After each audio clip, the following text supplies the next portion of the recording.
4246. I know that. Well, we need a motion. Mr. President, motion come out of executive session. Second. And then I'll do the, okay.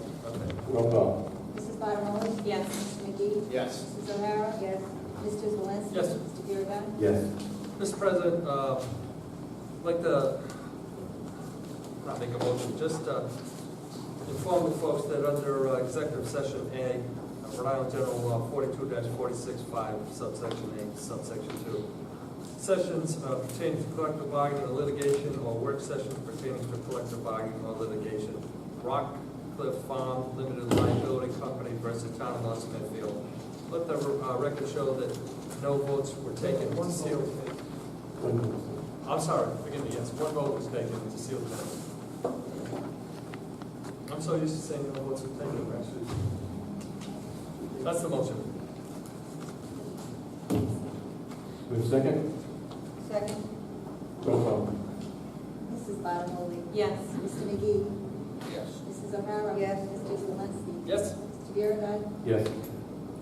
Mr. President, I'd like to make a motion or inform the people that discussion by council order of action pursuant to Rhode Island General Law 42-46-5, subsection A, subsection 5.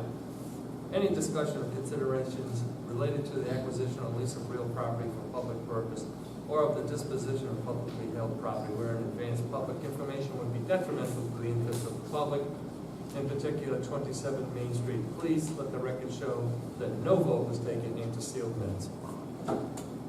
That's a motion. Second? Second. Roll call. Mrs. Bottomoli? Yes. Mr. McGee? Yes. Mrs. O'Hara? Yes. Mr. Zelinski? Yes. Mr. Biragad? Yes.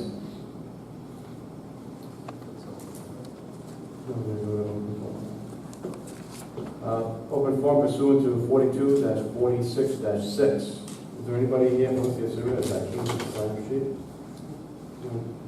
Michael Clifford, please.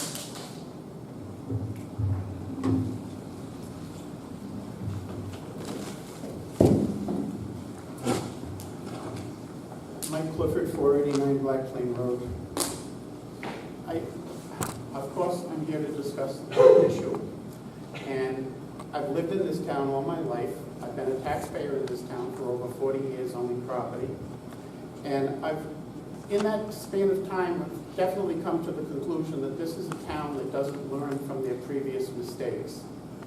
And we're about to relive the first Kendall Dean fiasco from the year 2000. And for those of you who are new to the town, I'll do a little version of what happened.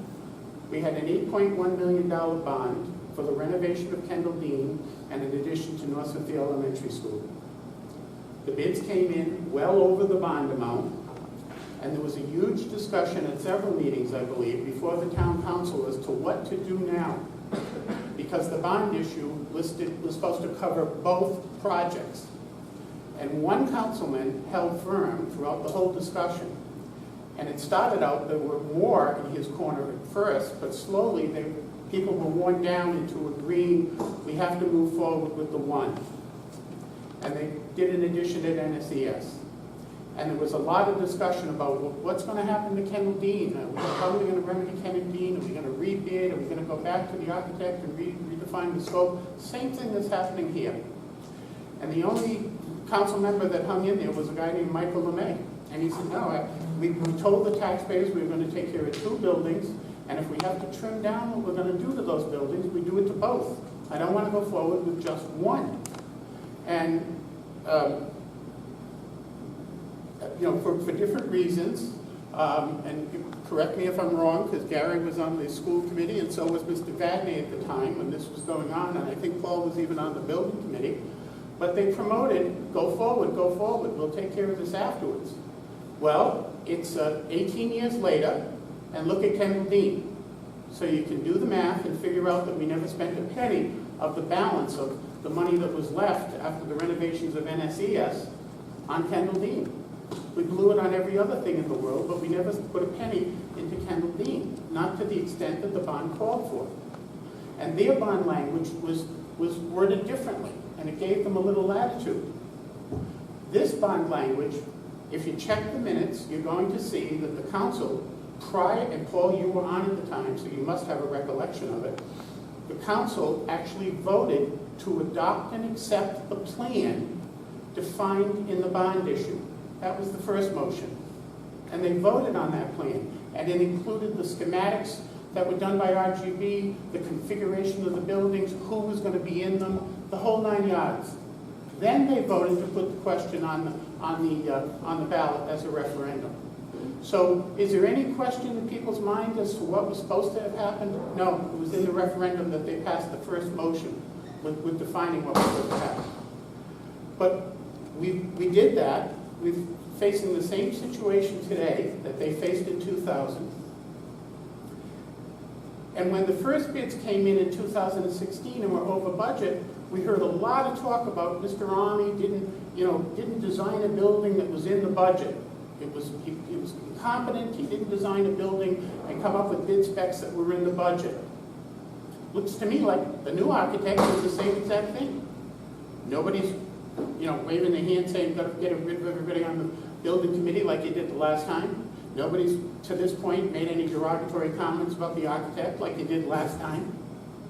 And for those who made derogatory comments about the architect the last time and the OPM the last time, it's a shame that you didn't take a minute to look at their credentials on, I don't know how to pronounce the word, every time I try to do it I forget what it is, LinkedIn or Likened or whatever that page is, the professional page, and the resumes of these people. If you had seen the projects that they had done, especially the OPM, who was dragged through the mud, and even Mr. Army, who was dragged through the mud.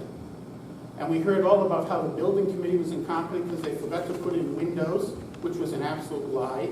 The windows that were listed as an add-on were upgraded windows. The price of the windows was in the bid. And we heard how they weren't doing the roofs. And all of this other stuff. There was a reason for everything, but we just threw it all out there and stuck it on them.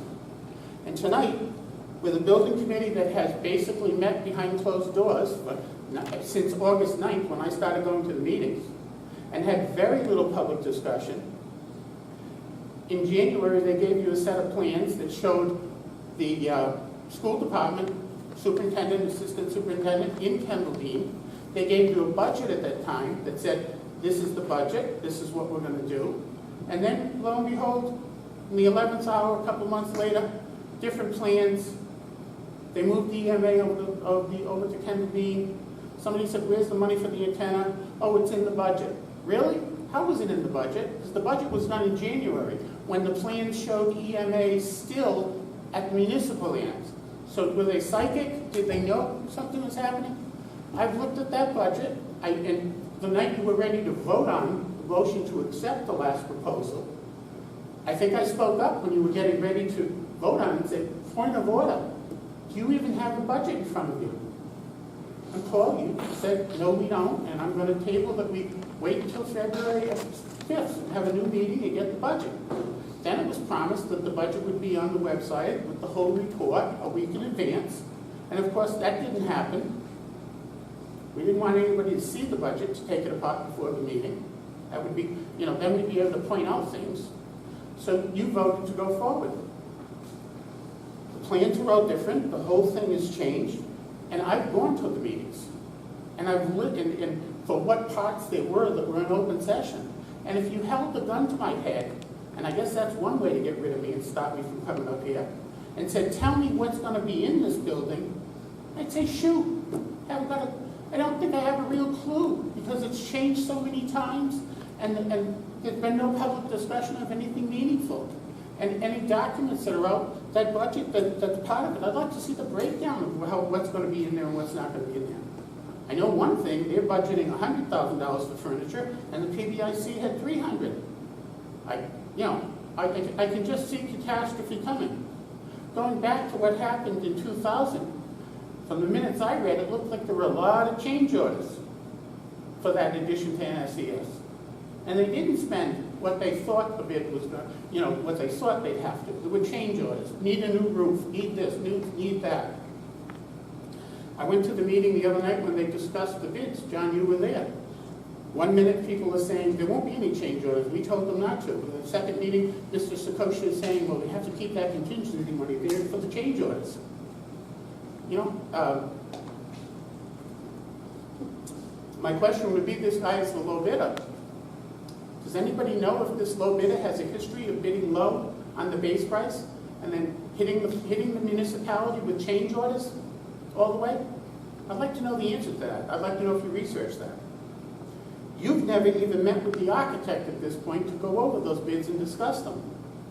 Can you tell me what roofs are being replaced, Claire? Like, we're not going to address. No, I know, John, I know. You always protect them because they don't know the answer, but you don't want to disclose that. This is an opportunity. This Yeah, is an opportunity for the public to come up and voice and say something. We're Yeah. giving you plenty of opportunity. And they have the opportunity. But this is not a Q&A, this is not a grilling the council, so just say what you want to say, Yeah. and then let the next There person come can up. be an exchange. You're free under the Open Meetings Act. Maybe your attorney will verify that to respond to my questions. Well, that's not. So, what we're doing. okay, then I'll just make a blanket statement that I don't think you people even know what's in there. Because Mr. Rapko and I have studied these numbers 20 million times, and we can't figure out what's in there. And you've had so many different versions in front of you, I don't see how you understand what you're actually voting on. So I know this is gonna, happen, because it's the way everything always happens, but, and I know we'll be rushed to make a decision tonight and push it through. There'll be something that happens, just like in 2000. In 2000, everybody was screaming, we have to do this right away. You have to move on the elementary school. You have no room for the kids. We're facing a deadline. And, okay, so they went ahead and, did it. Whatever, and I'm sure we're going to hear something tonight about why we have to wait longer again. And my question to you is, when you're told why we have to wait longer, ask why you weren't told that 2 years ago when the rebid was proposed. If there was something looming out there that made us move, I want to know why we didn't know about it 2 years ago when you people were discussing the rebid. Why weren't you made aware of a pending issue that was going to make you have to move fast? Why didn't anybody ever ask the MDRTF, why aren't you making any of the deadlines? Those reports never came in on time. They were always way over the date. And I never heard one person on this council say, where is the report? Wasn't it due this month? And it's just like every time I stand up here, nobody has a comment, nobody says anything. It's like you all know what's going on, but I still don't know what's going on.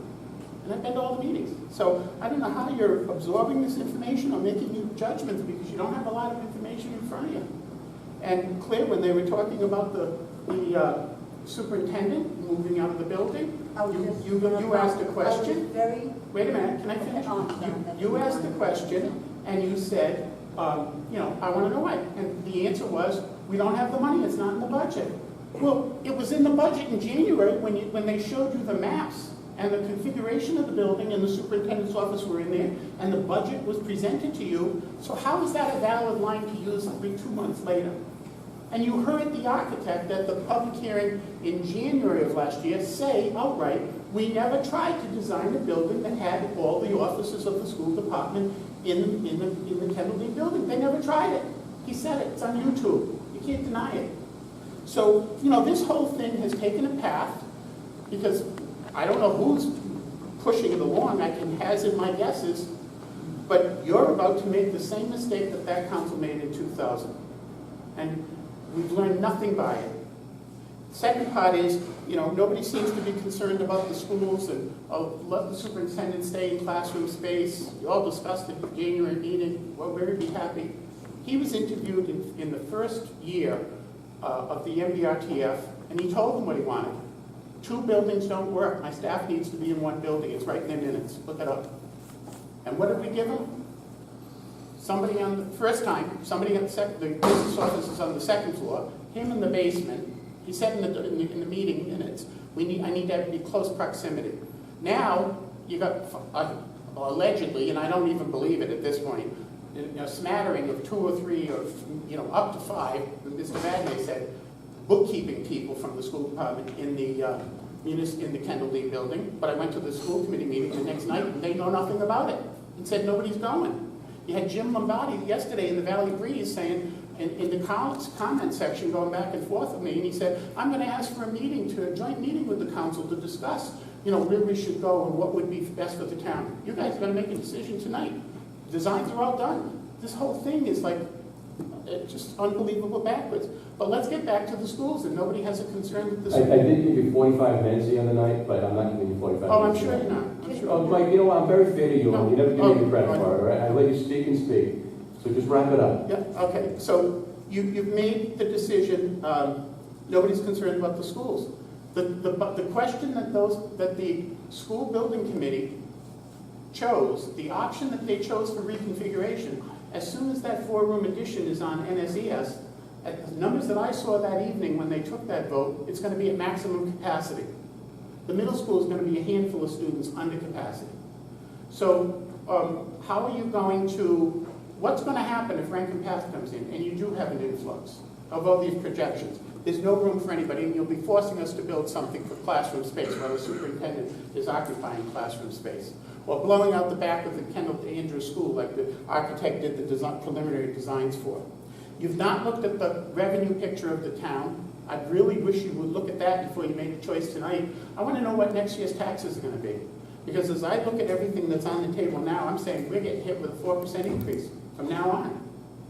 You've got the tangibles of National Grid being redone. You've got Fogarty Hospital going from into a no longer paying tax exempt. You've got the new teacher contract that I heard somebody say you're going to have to give them a 2.5% increase. We're going to be up to 4% before you do a thing. And then we always hear about we're going to budget $850,000 for roads, but we never have. So I would call on you. I know you're going to want to go forward, but could you at least put the brakes on until you have a meeting with all of the stakeholders and you see exactly what this building is going to be comprised of, and you see a budget that comes down to the penny that shows you it's going to be doable with what you are, and you are going to have adequate funds, and you do reserve enough money for the renovations. He projected the budget at $900,000 for the police station. It came in at 2.4. So I don't know how you think you're going to have extra money left over. If they couldn't do what he claimed with several bare minimums for and it came in at 2.4, what are you going to do for 900? But I know some people want a new police station, so we're just pushing it. Try to wrap it up, all right? He addressed me, can I answer, please? Michael, you asked me something, okay, right, Yeah, go ahead. okay. First of all, from day one, where people were going, oh, I'm sorry. From day one, where people were going upset me. All right, let's put my recess. From day one, where people were going upset me. I didn't want the superintendent or anyone else in the building. But you backed right down, Claire. I didn't back down. You did. When he gave you the answer and said it wasn't in the budget, you basically apologized and said, oh, that's right, I'm sorry. You did. I don't even remember. I'll tell you, if I did, I addressed him more than once. I felt that the superintendent and other people in management, they had enough of their own principals and assistant principals here. And that classroom space should be kept that way. Because you don't know the influx from one minute to another. And I just feel a superintendent doesn't, he said it's done at other schools, well, good for the other schools. I would want it in a place where you would have people in management. We spoke, I think Mr. Rapp and I, about where people were going, because I thought they were going to Kendall Dean, and all of a sudden this was temporary and now it's permanent. So you never knew what was going on and where they were going. I said it a year ago, August, Claire. I did say it a year ago, August. And For the record, though, the superintendent is not in a classroom. Neither is the secretary, Yes, he is. neither is the assistant. Let's take a walk right down the hall right now. I'll show you his office. He's on the second floor. No, he's not. He's on the first floor, just past the entrance, the main entrance. Yeah, he moved. It's not. He's taking space in a school building.